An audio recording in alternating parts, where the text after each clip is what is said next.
So let's get started. Today's vocabulary lesson is for the Vipassana article. It's pronounced Vipassana. Let's start with the word kidneys in the first paragraph. I felt 2 hot knives stabbing me in my kidneys. Kidneys are in the low back part of your back, right? The lower part of your back. And they're the organs, the body parts that clean your blood. They clean your blood. Those are called kidneys. They're the 2 little round organs. All right, then we have the word in the next paragraph, sear. I said it felt like something was searing through my flesh. To sear, S-E-A-R, means to burn. So it felt like something was burning my flesh. And of course, flesh means skin. It can sometimes mean, in general, it can mean muscle and skin together. So it felt like something was burning, searing my flesh, burning my skin. All right. In that same paragraph, we see the word numb, N-U-M-B. My feet were numb with a dull ache. Numb means has no feeling, without feeling. So if your feet are numb, it means they can't feel pain or anything else. So if you pinch your foot, you will not feel it. That's numb. Ache is a kind of pain. Ache is kind of a very general pain. If you are stabbed with a knife, that is not an ache. We call that a sharp pain. But if you run or exercise very hard, 2 days later, your muscles will ache. But you feel a kind of pain over a large area. We call that an ache. All right. You see the phrase in the next paragraph, butterflies in my stomach. Butterflies in my stomach, or butterflies in your stomach, means you are nervous. It's a little slang phrase. We say it when we're nervous. Say, oh, I have butterflies in my stomach. It means I am nervous. Okay, in the next sentence, you see the word gulp. I gulped and refocused my mind. To gulp means to swallow. To swallow. So that action of swallowing a big amount, we call that gulping. Sometimes if you take a really big drink, you have a Coke, and you drink a lot of it in one short time, we say you are gulping the Coke. You gulped it. All right. You see the word advisors in that same paragraph. Advisors means someone who gives you advice, someone who tells you what to do, someone who teaches you. So it can sometimes have the meaning of teacher. All right, in that same paragraph at the end, you see the word dispassionately. The adjective, of course, is dispassionate. Dispassionate means no feeling. Now, in this case, I'm not talking about physical feeling. I'm talking about emotion. So dispassionate means without emotion. No emotion, very calm. You don't get angry, you don't get worried, you don't get upset. You're very, very calm. You are dispassionate. If you do something with that kind of feeling, without much emotion, you do it dispassionately, adverb. All right, the next paragraph, you see the verb phrase, delved into. I delved into the pain. To delve into something means to go into it deeply. Sometimes it has the idea of dig, D-I-G, to dig into something. But it means to go into something. If you delve into English, it means you study English very deeply. You study it a lot. You delve into it. All right, and then you see the phrase drained away in that same paragraph. Drained away just means go away. We've had that word before, I believe. In the next sentence, we see the verb to heave. My body heaved suddenly. To heave means to move suddenly. You suddenly move. So, my body suddenly was shaking, or it moved a lot in a very quick time. That's heave. Heave sometimes also means to throw, usually to throw something very heavy. We call that heaving also. And it's also slang for vomiting or throwing up. All right. Exhale means to breathe out. That next sentence, I exhaled. Just breathe in is inhale, and breathe out is exhale. I just exhaled. All right. Moving on to the next paragraph, we see the word crept. A natural, unforced smile crept onto my face. Crept is the past tense of creep, to creep, C-R-E-E-P, which can also be a noun. But anyway, using it as a verb, to creep means to move very quietly and secretly. So if you are creeping around the house, maybe you're walking around the house very quietly. You're trying to be secret. You don't want anyone to hear you.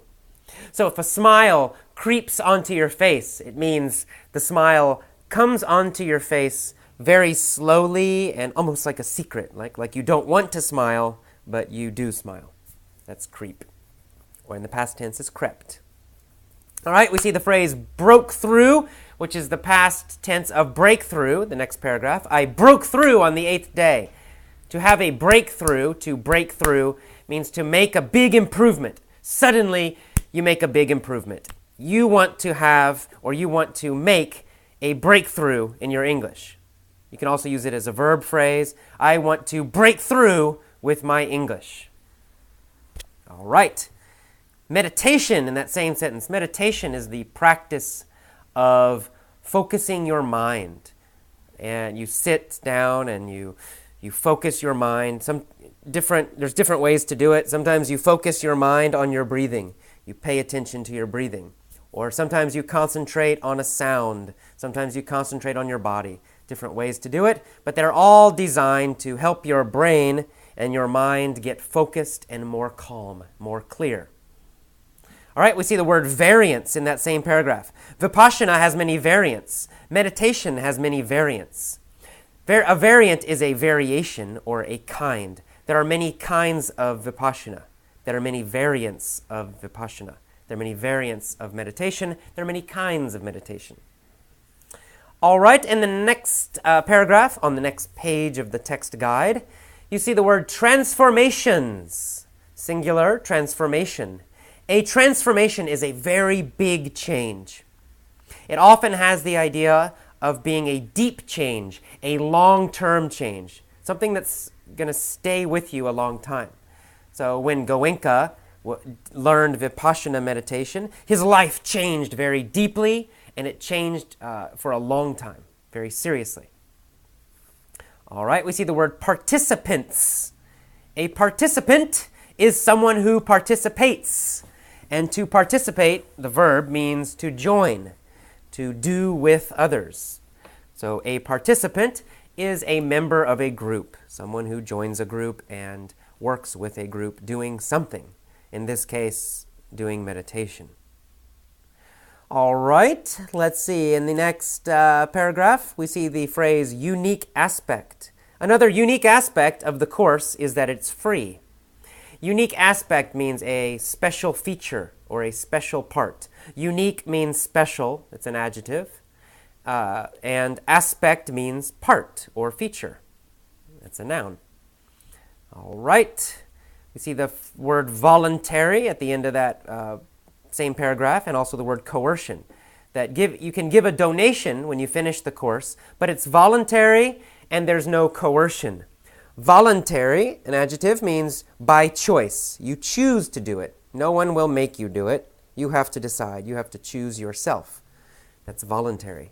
And coercion is a noun. There is no coercion. It can also be a verb, to coerce. If you coerce somebody, you force them. You use force to make them do something. Maybe they don't want to do it, but you try hard to persuade them or you force them. We say you are coercing them. So the noun is coercion, and it means force. Coercion means force. All right, next paragraph, we see the word centered, using this as an emotion. I felt centered. I feel centered. I am centered. To be centered means to be very calm, and it means your emotions are not changing quickly, right? Your emotions are very calm. You are balanced. You feel balanced. You feel calm. You say, I feel very centered right now. Okay. You see the phrase in the next paragraph, to get out of practice. Slowly, I got out of the practice of meditation. To get out of practice, or get out of the practice of doing something, just means you stop practicing. You used to practice it a lot. So you might say, I'm out of the practice of English. I got out of the practice of English. I got out of practice. Or I'm out of practice right now. It means in the past you studied English and you used English, but now, recently, you haven't been talking to anyone. You haven't been listening to English. You haven't been using it. You are out of practice right now. All right, in the next paragraph, we have the words volatile and unstable, which are similar words. Volatile, we've had before. It means to be very chaotic or to change very quickly and suddenly and all the time. If something's volatile, it can very quickly change.